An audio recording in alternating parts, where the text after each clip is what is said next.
blogueurs actifs au Maroc. Le reportage est signé Karim Atem.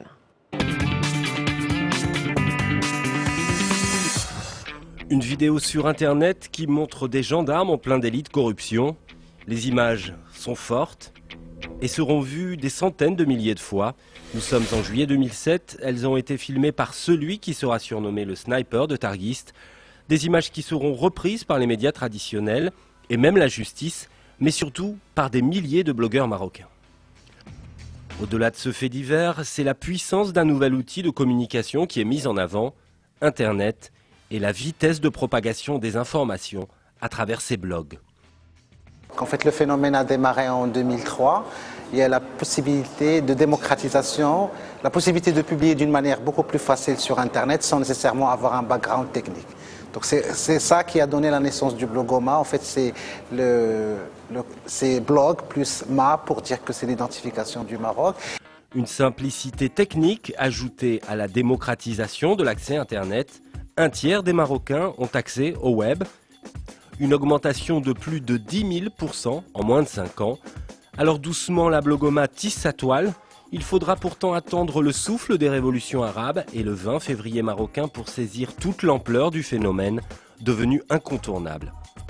Les intervenants de la vie réelle, ils sous-estiment la possibilité d'une démarche revendicative sur un réseau social, qui est destiné en principe à des gens qui aiment la technologie ou des adolescents qui chattent. Donc ça, c'est, je pense, la première leçon. La deuxième, c'est ce qui est bien, c'est la dynamique du virtuel a permis de reconquérir un courage qui a fait défaut aux acteurs politiques traditionnels sur le cahier revendicatif. Donc ça, c'est aussi très important par rapport à ce qui est au niveau du 20 février. Et je pense aussi, à mon avis, c'est la première reconnaissance en termes d'importance. Donc aujourd'hui, tout le monde se rend à l'évidence qu'il y a une vie autre que la vie réelle. C'est la vie virtuelle qu'il faut approcher, qu'il faut dresser. Et c'est une évolution de mentalité.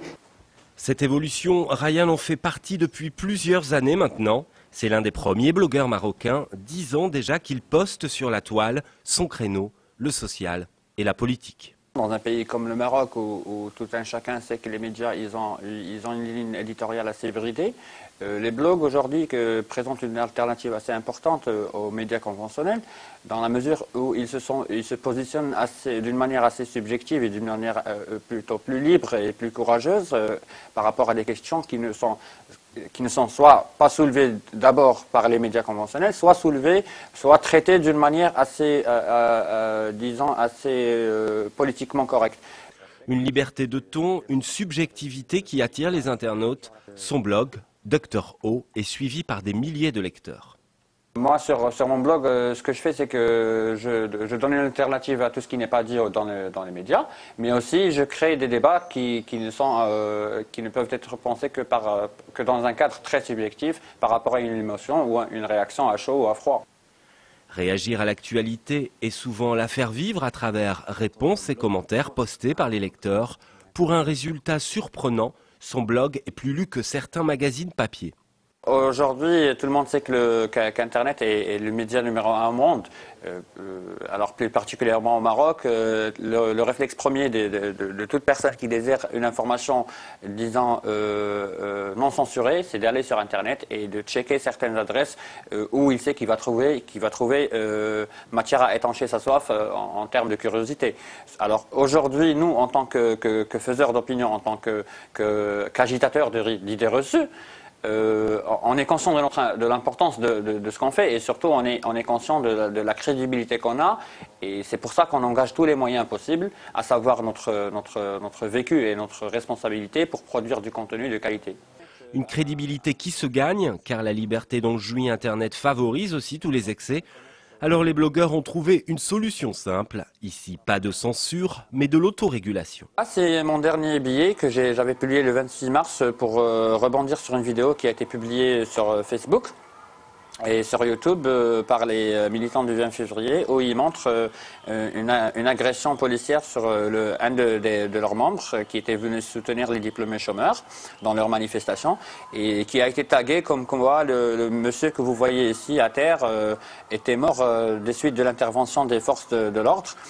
Donc justement, mon besoin à moi, mon besoin, disons, immédiat était de rectifier le tir et de vérifier. Donc j'ai appelé cette demoiselle ici et je lui ai parlé sur Facebook pour vérifier un petit peu. Et donc elle m'a confirmé que le monsieur n'était pas mort. Et j'ai revérifié au niveau de l'hôpital et c'était avéré que justement le monsieur n'était pas mort. Mais aussi j'en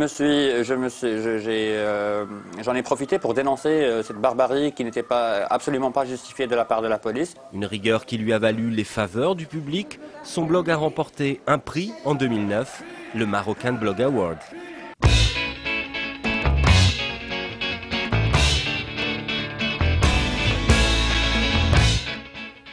Chaque année, un concours récompense les blogs les plus actifs du royaume, un événement majeur organisé par une petite équipe de passionnés originaires d'Agadir.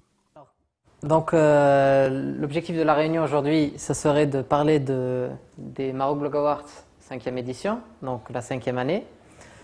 Alors je propose de parler déjà de faire une rétrospective sur la 4e édition, qu'est-ce qu'on a fait, qu'est-ce qui a été bien et qu'est-ce qui a amélioré. Là, on a fait comme tard. La première édition était une réunion de blogueurs dans un théâtre. Et aujourd'hui, on est l'événement phare d'Internet, toutes catégories confondues, parce que finalement, on ne fait pas que du blogging. On a des photographes amateurs aussi qui partagent leurs photos sur Internet. Et on a des portails, voilà, donc ça s'est répandu sur d'autres catégories. Une ouverture et une passion qui ont permis à ces anciens blogueurs d'en faire un métier en créant leur start-up. Au niveau de SAV des marques, si tu veux mettre un test sur Rabbit et qu'on voit ensemble les modifs qui ont été faits là hier, ben, le rapport c'est que tu passes du virtuel au réel. C'est que normalement tu étais tout le temps en train de communiquer sur Internet. Aujourd'hui, grâce à la création d'une entreprise, ben, tu outrepasses juste un écran et tu es vraiment en train de travailler avec des gens.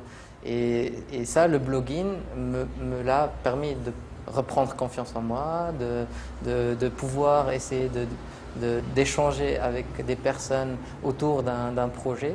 Ben, pour moi, le blogging, c'est un état d'esprit et non seulement le fait d'être sur Internet et d'écrire sur un article. Paradoxe des nouvelles technologies, c'est sur le tas que Younes a appris son métier. Aujourd'hui, il conçoit des sites Internet, un marché florissant. On va dire qu'on n'est plus passé dans la phase où il fallait juste avoir un site web ou une page web sur Internet. Aujourd'hui, c'est vraiment une marque, une identité visuelle qui représente la société ou la personne. Donc il est très important, comme une carte de visite ou une brochure Internet ou une page web ou un site web sont aussi importants et jouent encore un rôle encore plus important qu'une brochure, parce que aujourd'hui une brochure vous la prenez, le lendemain vous la déposez quelque part et vous l'oubliez. Sur Internet, vous pouvez vous rappeler de la société ou de la personne et être connecté de n'importe où et à n'importe quel moment et essayer de rechercher cette information. Mais au Maroc, certains blogs se monétisent. Nous sommes dans les locaux de Bezef, une entreprise unique en son genre, grâce à qui certains blogueurs vont pouvoir gagner de l'argent, et vous allez le voir, de façon assez originale. Pour le ticket d'opération Casablanca des blogueurs, c'est bon. On a mis le jeu en ligne ou pas? Oui, donc on a créé l'onglet de jeu. L'onglet pour le jeu, c'est bon. Alors on gratte. Qu'est-ce que ça donne? Ah bah super. Donc ça y est, ça commence à diffuser sur les blogs, il n'y a pas de problème. Oui, donc Bezef, c'est très simple, c'est une plateforme de mise en relation entre les annonceurs et les blogueurs. L'idée, c'est qu'il y a de plus en plus de blogueurs au Maroc, ils ont de plus en plus de gens qui les visitent, ils parlent de sujets, ils écrivent, ils donnent leur avis sur pas mal de choses, et on s'est dit que c'était dommage de ne pas les mettre en relation avec les marques directement. Donc on a créé cette plateforme qui s'appelle Bezef, qui en gros donne la possibilité aux marques de demander aux blogueurs de donner leur avis sur leurs produits. Rédiger un article sur un produit ou encore afficher le jeu concours d'une marque avec un seul but, faire du buzz. Ici, on a un blog du Widad News, c'est un de nos blogueurs qui est inscrit sur la plateforme. En gros, ils donnent les résultats de tout le club du WAC, que ce soit le football, basketball, handball. Et l'idée, c'est que tous ces gens qui mettent de l'info au quotidien, ils ont forcément à un moment donné besoin de gagner de l'argent. Donc nous, notre métier, c'est de faire en sorte d'amener les annonceurs d'une façon décalée sur leur support. En l'occurrence, là, pour une vidéo, on fait le lancement du film Opération Casablanca.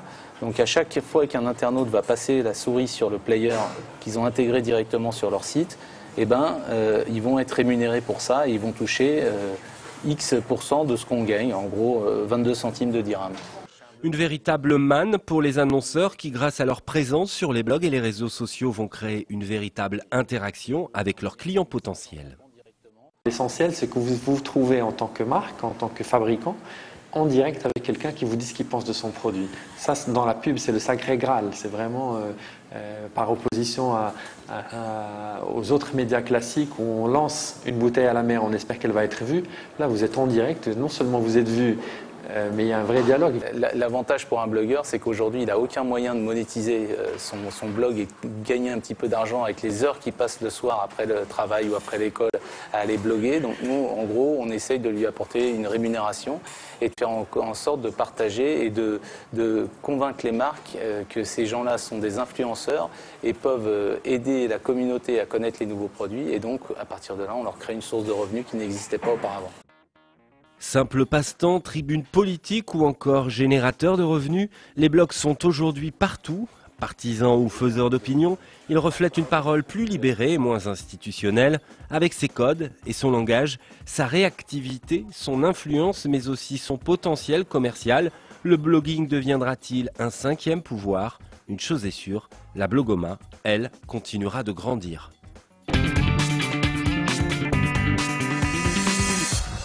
Il compte à chaque bouchée, il calcule chaque calorie, chaque glucide ingurgité. À 12